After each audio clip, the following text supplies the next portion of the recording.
pela presença aqui. Meu nome é da Evolucional. Bom, meu nome, então, como eu falei, é Cícero Gomes Júnior. Eu sei que não parece, tá? Mas eu estou dando aula há quase 20 anos, tá? Desde 99. E nos últimos 3 anos, eu estou à frente do setor pedagógico da Evolucional, com a tarefa de garantir a qualidade pedagógica dos simulados. Então, eu estou estudando muito sobre o que faz uma avaliação funcionar da melhor forma possível e resolvi trazer esse tema para compartilhar um pouco com vocês. Vamos à pergunta que eu usei como título para essa palestra. A sua escola, ela tem avaliações, certo? Toda escola tem. Minha pergunta é, na sua escola, o processo avaliativo, ele é uma commodity ou ele é um diferencial? Para poder responder de maneira consciente, vou mostrar a diferença. E aí vocês me dizem. Commodities em economia, tá? Se tiver algum economista, por favor, me desculpa, porque eu vou resumir, vou simplificar muito, mas basicamente, produtos sem valor agregado. Produtos que têm o preço determinado no mercado internacional e que as empresas compram em grandes quantidades. Por exemplo, petróleo, minério de ferro, soja. Mas o que nos importa aqui é uma característica desses produtos, que é a seguinte: se você tem uma empresa e você tem que comprar minério de ferro, você vai comprar minério de ferro. Você não vai falar, eu quero aquele minério daquela mina do interior de Goiás que é o melhor. Esses produtos não são diferenciados. Por causa dessa característica das commodities, surgiu o termo comoditização. Comoditização é uma coisa que a gente vê no dia a dia.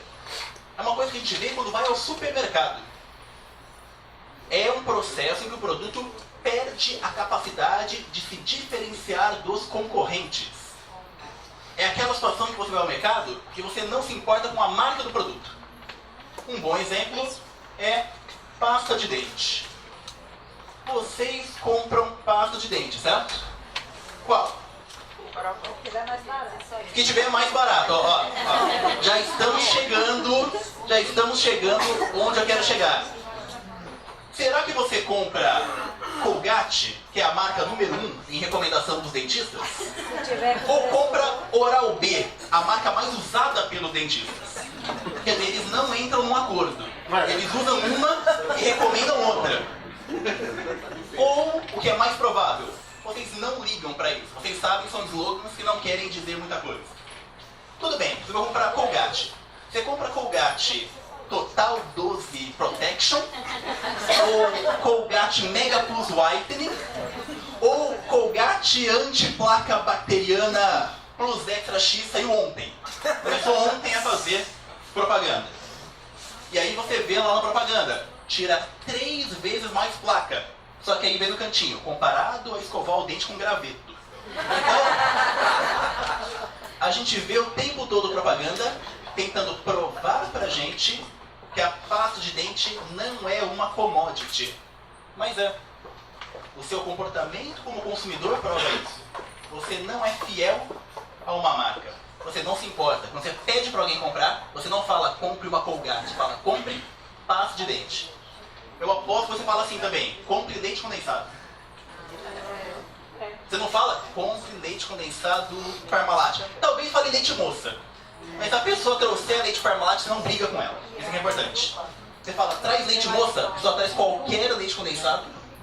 E você fala, tá bom. Estraga o leite moça, mas do Itambé que é mais barato. Leite moça do Itambé é a prova definitiva da comoditização.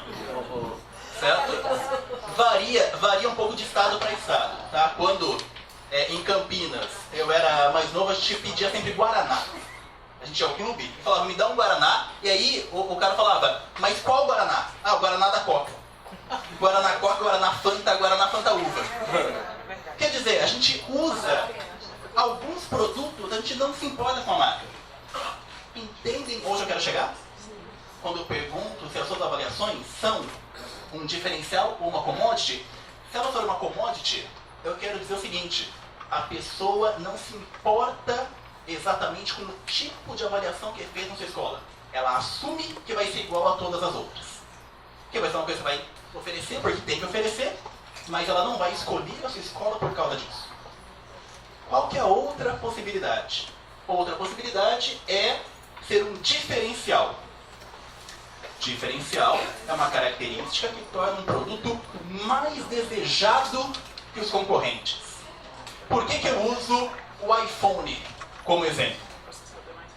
Porque a pessoa que decidiu comprar um iPhone não fica satisfeita com o Samsung. A Apple, de alguma forma, convenceu as pessoas a pagar o dobro do preço num celular e você fala o nome do celular. Minha mãe, até eu explicar para ela que iPad era um tablet, deu muito trabalho. Eu comprei o iPad, ela falou, mas você comprou um iPad ou um tablet? Falei, mãe, é a mesma coisa, o iPad é um tablet.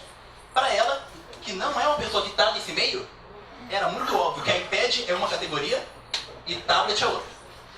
São dois mundos diferentes. Como é que a Apple conseguiu fazer isso?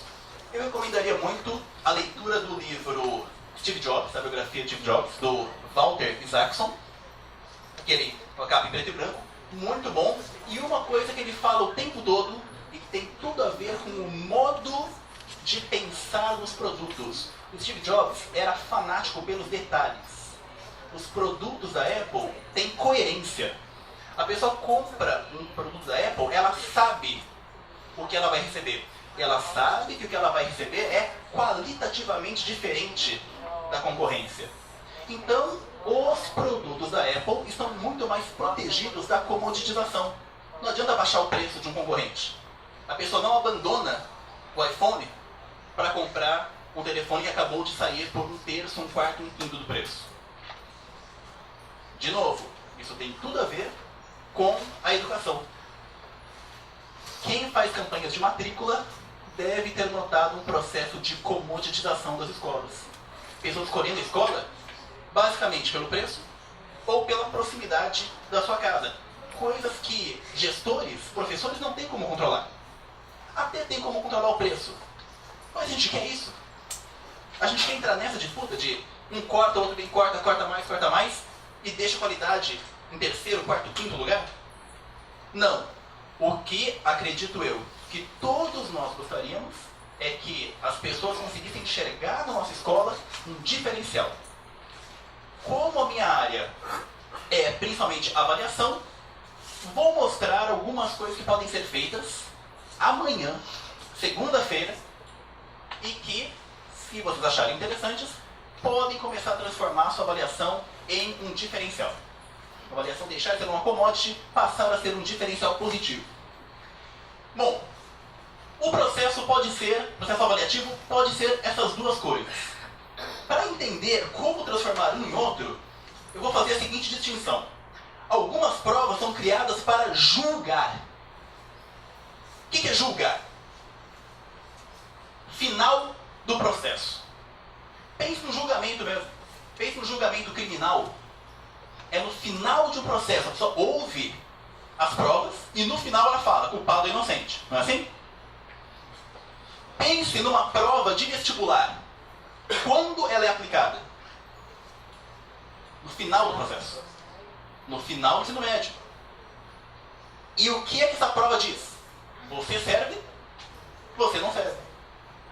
E isso é uma prova para julgamento. Existe lugar para essas provas? Existe. O vestibular tem essa necessidade. Tem mais candidatos que vagas, tem que ter alguma forma de separar. Ok. Mas no nosso dia a dia, na escola? Se no nosso dia a dia as provas forem apenas julgamentos, isso é um desperdício. A prova está fazendo menos do que ela poderia fazer. Pior ainda, tem prova que não é nem julgamento, é ameaça. Todo mundo aqui já deve ter sido forçado a essa situação terrível de ter que falar para o aluno: preste atenção. Por quê? Porque isso é importante? Porque isso é bom? Porque isso vai tornar você uma pessoa melhor? Não. Preste atenção porque vai cair na prova.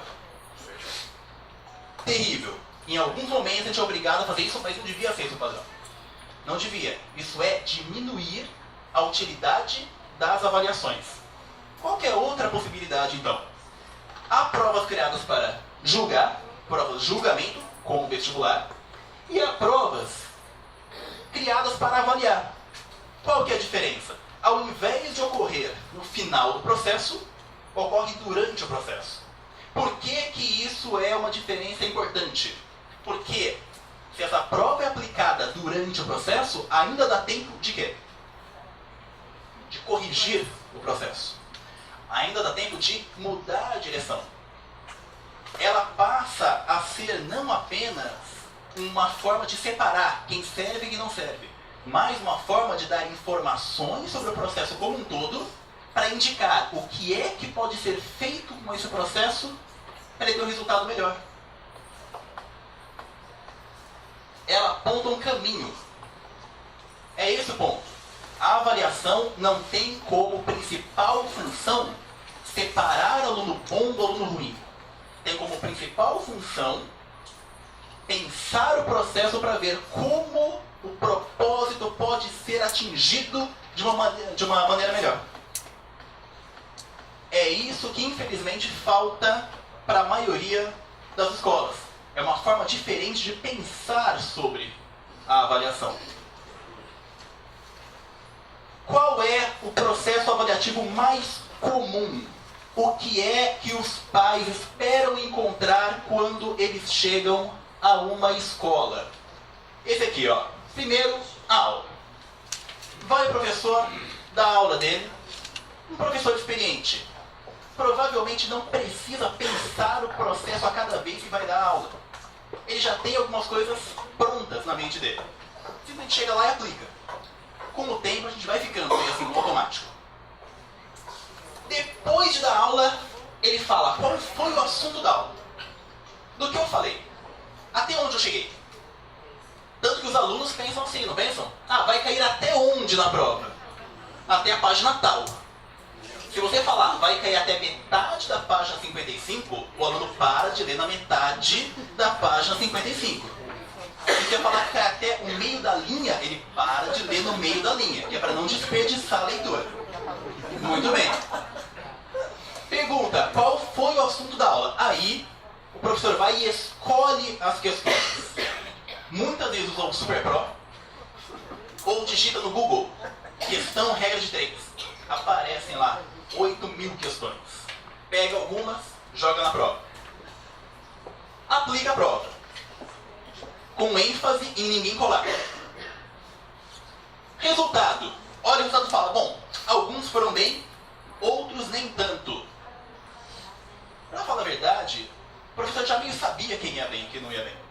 O professor experiente, no segundo dia de aula, ele já sabia, já tinha uma ideia bem razoável do que ia acontecer na prova. E aí, bom, alguns foram bem, outros nem tanto, fazer o que é a vida? Vamos para a próxima aula. Esse é o processo mais comum. Esse é o processo que foi usado para me dar aula, para dar aula para a maioria de vocês e que me foi apresentado como normal no curso de licenciatura na Unicamp. Foi esse o processo. Ninguém falou, faça diferente. Mas ele pode ser diferente. A diferença começa aqui, ó. Antes de dar aula, eu vou perguntar o que eu quero que meus alunos aprendam. Uma boa prova começa com um propósito claro. Assim como uma boa aula começa com um propósito claro. As coisas estão profundamente conectadas. Primeiro, a minha aula tem um propósito. A minha aula serve para alguma coisa muito específica. Minha aula não deve ser uma divagação e quem conseguir aprender, beleza, deu sorte. Isso torna impossível medir se a minha aula deu certo ou não. Aí eu vou e dou aula. O próximo passo é elaborar as questões. Elaborar as questões é diferente de escolher questões. Por quê? Se a minha aula tinha um propósito específico, as minhas questões devem também ter um propósito específico de medir se a aula foi bem sucedida. Em outro livro, muito bom, que também recomendo, de um jornalista chamado Josh Foer, tá? O livro se chama A Arte e a Ciência de Memorizar Tudo. É um livro sobre um jornalista que foi pesquisar, meio por curiosidade, foi pesquisar quem era o homem mais inteligente do mundo. E percebeu que não havia competições internacionais de inteligência. O mais perto que ele chegou foi a competição internacional de memória.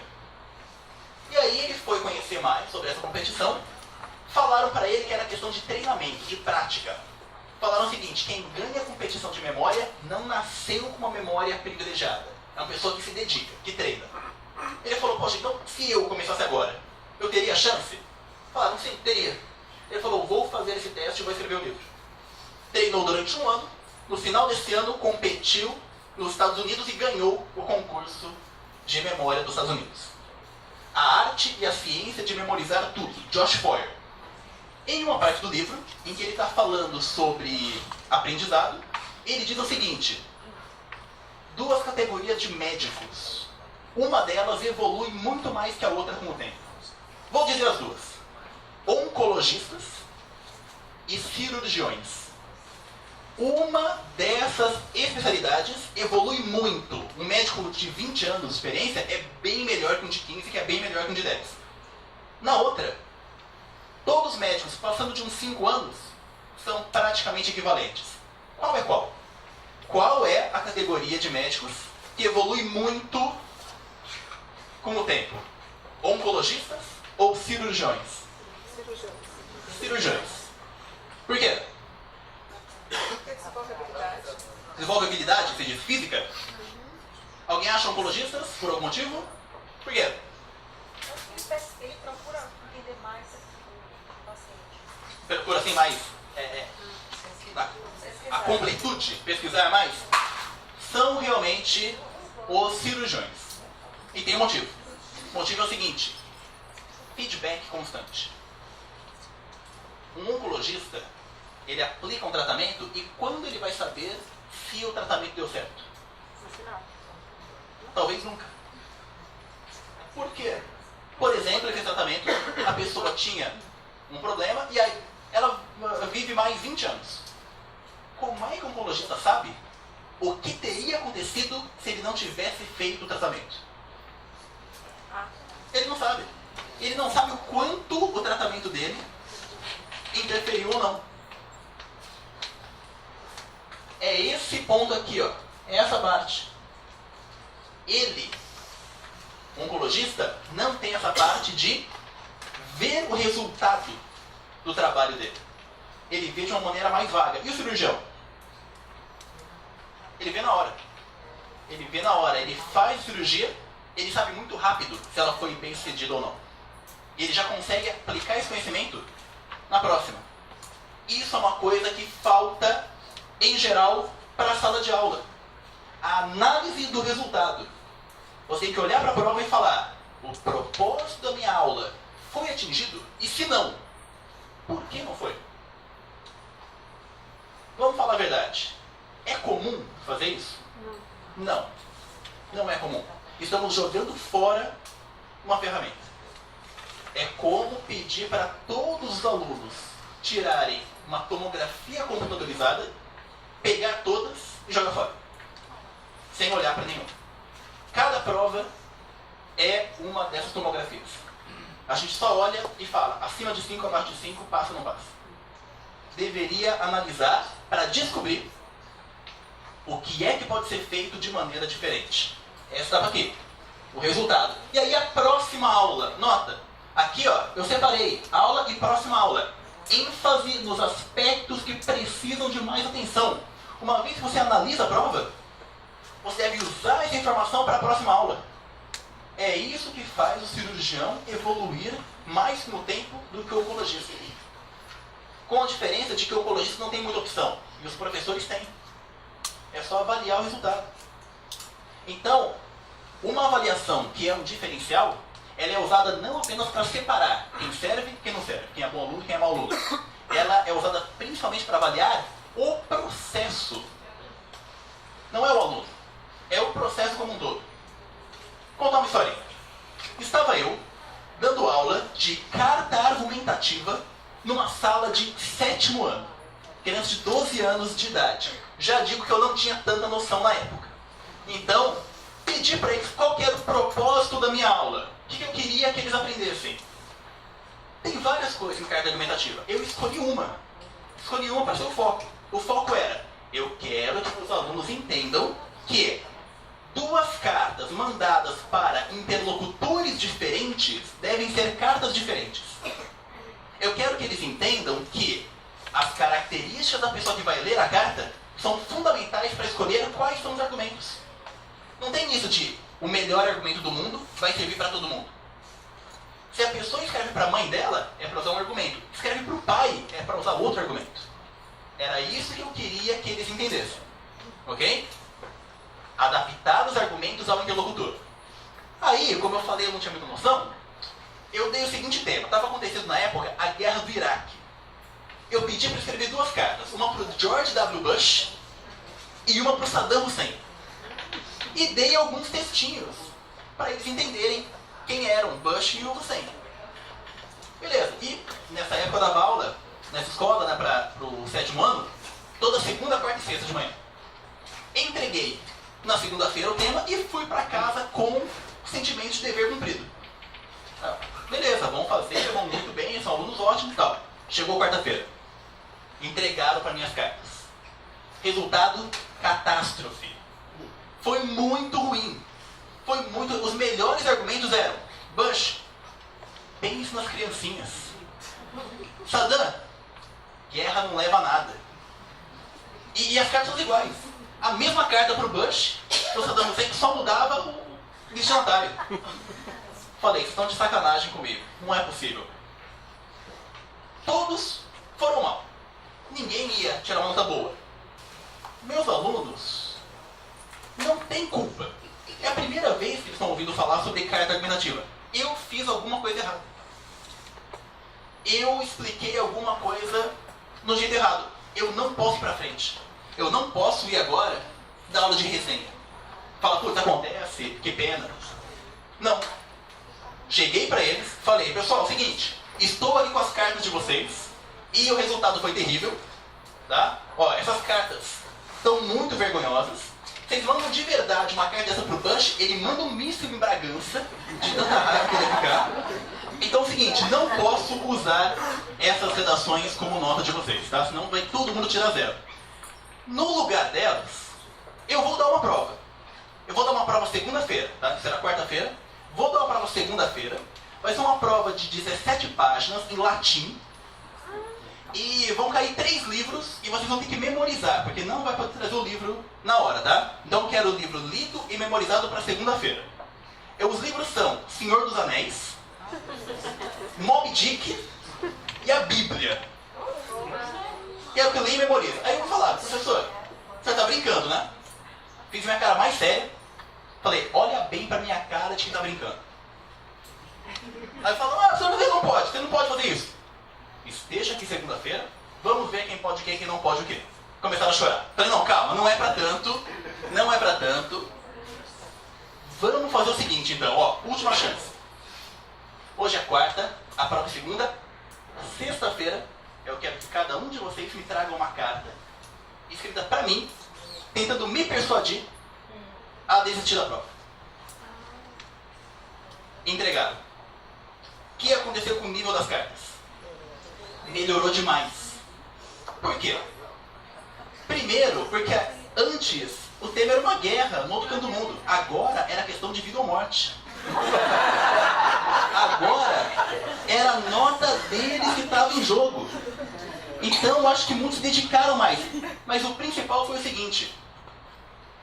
Meu propósito na aula era mostrar como é importante explorar as características do interlocutor, certo? E eu fiz uma besteira. Eu dei para eles uma tarefa para escrever para interlocutores cujas características eles não conheciam. É óbvio que vai dar errado. Quer dizer, eu queria ensinar uma coisa e na prova eu cobrei outra. A tarefa descobrir quem eram Saddam Hussein e George W. Bush acabou se tornando muito mais difícil do que explorar as características. Erro meu, ó, prova mal aplicada. Acontece, todos erramos. O que nós temos que fazer é rever o processo e consertar enquanto é tempo. Bush, eles não conheciam o Hussein, mas eles me conheciam. Então, melhorou muito a argumentação. Alguns escreveram assim: professor, se o senhor der uma prova tão longa, vai ficar o fim de semana inteiro corrigido, não vai poder jogar videogame. Falei, excelente, excelente. Esse entendeu. Esse entendeu. Não é para ele falar: professor, se eu dar uma prova difícil, eu vou mal. Não. É para ele falar: professor, o senhor tem tal característica que faz com que seja melhor para o senhor não dar essa prova. Entendeu o espírito da coisa. 12 anos. 12 anos, mas me custou uma aula a mais. Foi um bom investimento? Foi. Foi um excelente investimento. E por quê? Porque eu tive o cuidado de avaliar a avaliação. De olhar o resultado e falar o que esse resultado diz, não sobre esse ou aquele aluno. O que esse resultado diz sobre o meu trabalho no dia a dia. Ele diz que minha primeira prova foi mal pensada. Deixa eu fazer de novo. Deixa eu fazer de novo. Deus está do bem melhor. Tenho alunos hoje, até dessa turma mesmo, tem um aluno que está se formando agora em Direito. E me escreveu, não faz muito tempo, falando: professor, escolhi fazer Direito porque eu lembro das suas aulas sobre argumentação. Desde 11 anos de idade. Isso é muito recompensador. Isso é muito legal. Quando você vê que a pessoa, de alguma forma, isso marcou para ela. Marcou muito mais do que se eu tivesse corrido para entregar o cronograma, falando: fechei aqui, missão cumprida. Muito bem. Como é que a gente pode fazer isso? Vocês vão falar: poxa, mas aí era uma redação. A redação a gente pode ler, né? Confesso, era um número pequeno de alunos. Como é que eu faço para aplicar essa lógica em uma turma com muitos alunos? Em prova teste. É possível? É possível. É muito mais uma mudança de mentalidade do que uma mudança material. É muito mais mudar a forma como as provas são encaradas. Eu tenho aqui. Esses são os pontos que normalmente são negligenciados. É eu conseguir analisar o resultado e eu, na próxima aula, levar em conta esse resultado. Para poder analisar o resultado, meu instrumento tem que ser bem pensado. Eu não vou avaliar. Pense na medicina novamente. Medicina dá umas metáforas boas para essa questão de avaliação. Pense em medicina novamente. Eu não vou usar um termômetro para ver a situação de alguém que quebrou a perna. Se eu usar o termômetro, talvez a pessoa esteja quente, talvez não, e eu ainda não vou saber direito como tratar dela. Então, o instrumento tem que ser pensado de tal maneira que ele me dê a resposta que eu quero. Que ele me diga se o propósito foi ou não foi atingido.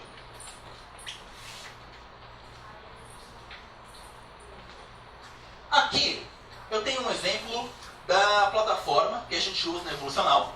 Tá?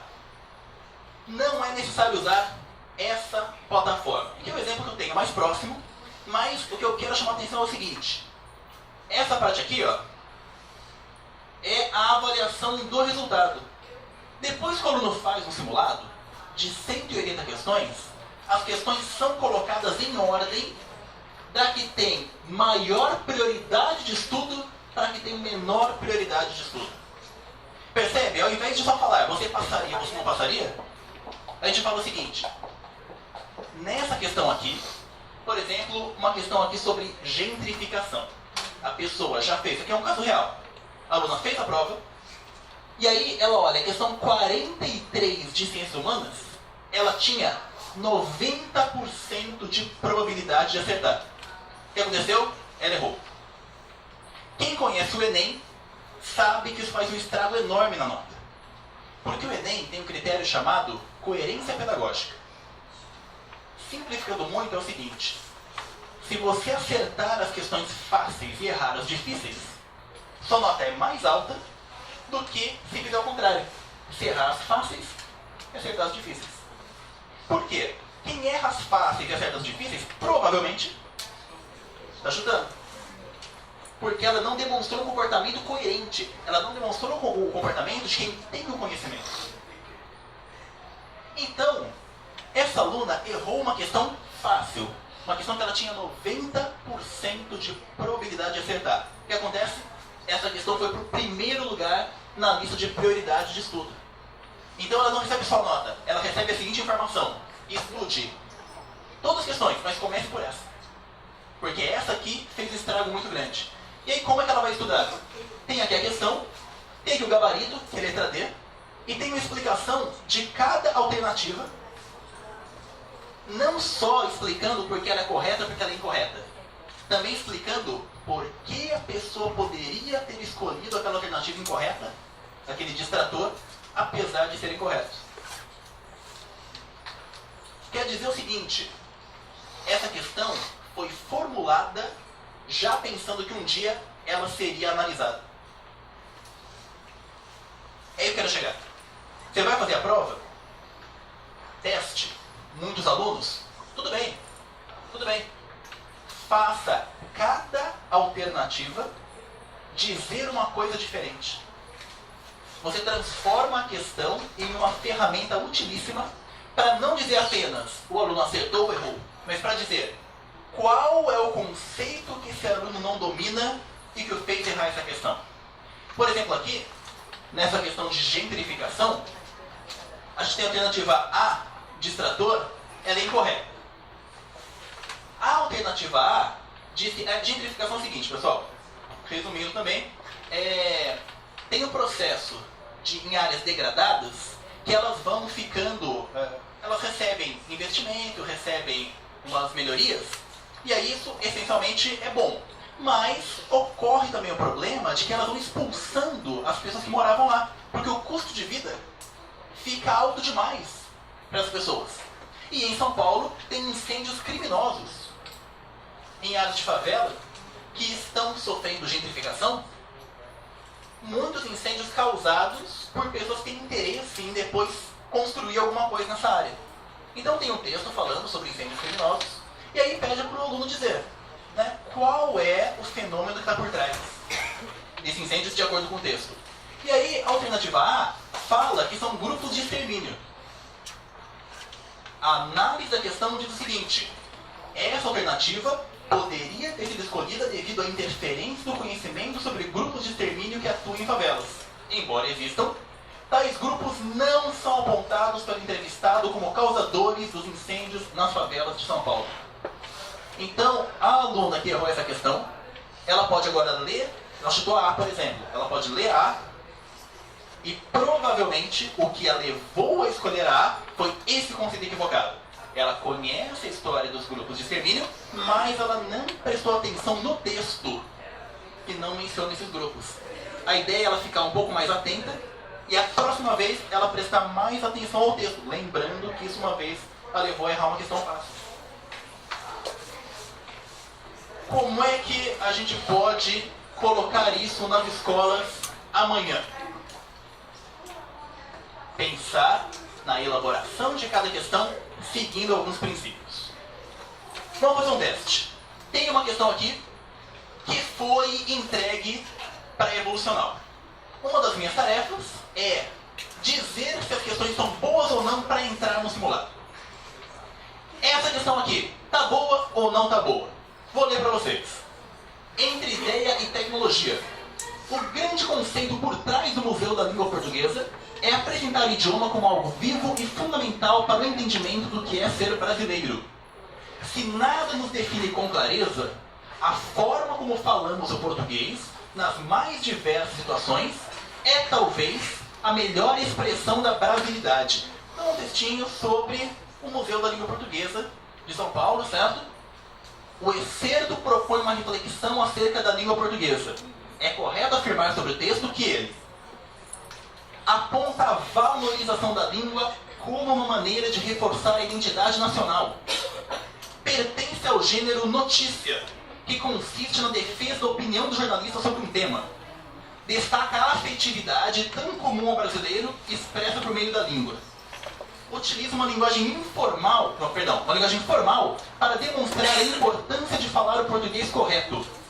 Ou utiliza a função emotiva da linguagem para transmitir um sentimento de amor pelo idioma. Pessoal, não estou perguntando qual é a resposta correta. Estou perguntando essa questão. É boa. Essa questão cumpre a tarefa de avaliar um conteúdo específico. Essa questão, eu vou conseguir fazer isso que eu estou propondo? Vou ou não vou? Se vocês tiverem dificuldade para analisar, vou tranquilizá-los dizendo que eu há 3 anos daria uma resposta diferente da resposta que eu dou hoje. Isso não é óbvio, isso não é explicado pra gente. O que vocês acham? Tá boa a questão? Pode passar, pode colocar no simulado? Coloca ou não coloca? Mas qual conteúdo? Você falou para avaliar qual conteúdo? É essa a questão.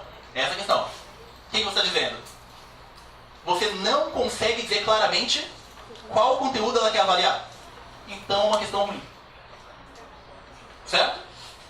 Olha só. Eu estou perguntando para o aluno, eu estou pedindo de forma geral para ele interpretar um texto. Mas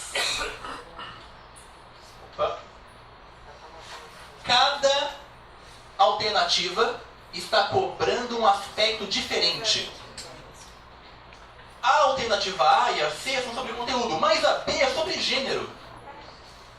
Ou seja, se o aluno errar marcando a B, eu não sei se ele não entendeu o conteúdo do texto ou se ele não domina o conceito de gênero notícia.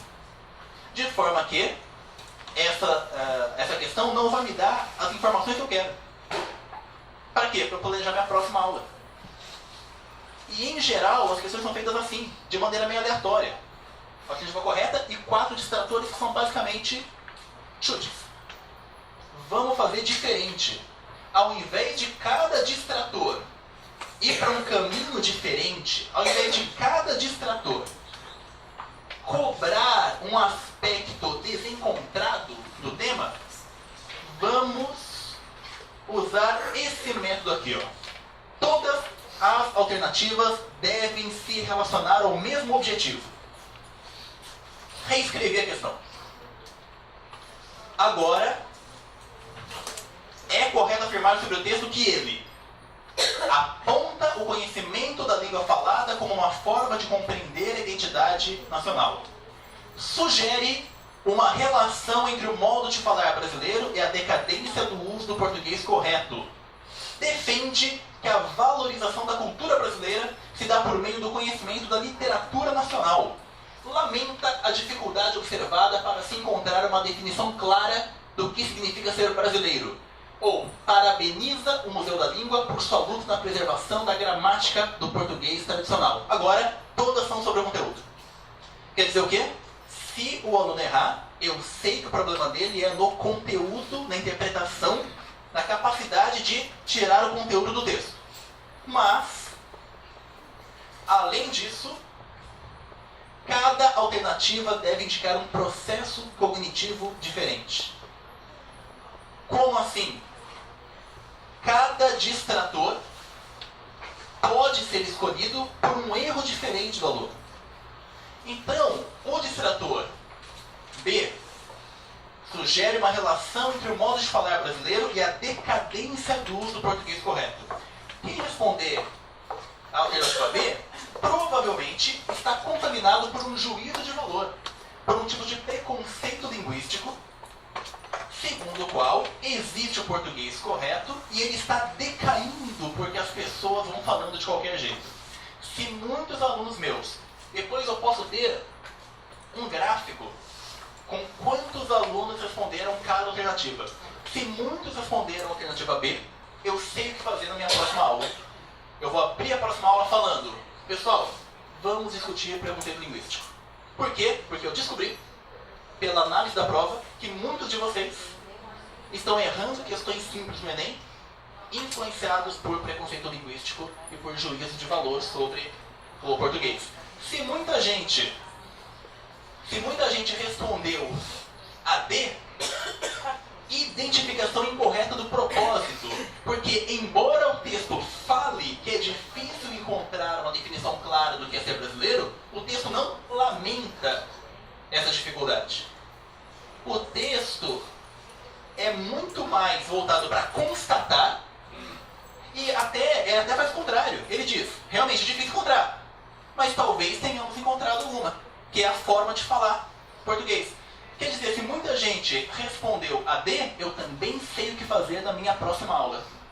Eu vou comentar que o fato de uma afirmação estar num texto não quer dizer que aquele é o propósito do texto. Vou trazer exemplos, quer dizer, vou usar isso para corrigir o curso do meu trabalho. E não para dar bronca nos alunos. E não para falar estudem mais. Vou falar estudem mais também, tá? Mas eu falo com ou sem a prova. Com ou sem a prova eu falo estudem mais. E como eu li a sua prova, estudem mais esse aspecto aqui. Porque é aqui que vocês vão fazer. É aqui que está dando mais dificuldade. Tem uma série de questões. Então, a gente usa esse modelo. O Enem usa essa estrutura. O Enem faz o possível também para seguir essa lógica. Todas as alternativas se relacionam ao mesmo propósito, mas cada distrator cobra um processo cognitivo diferente.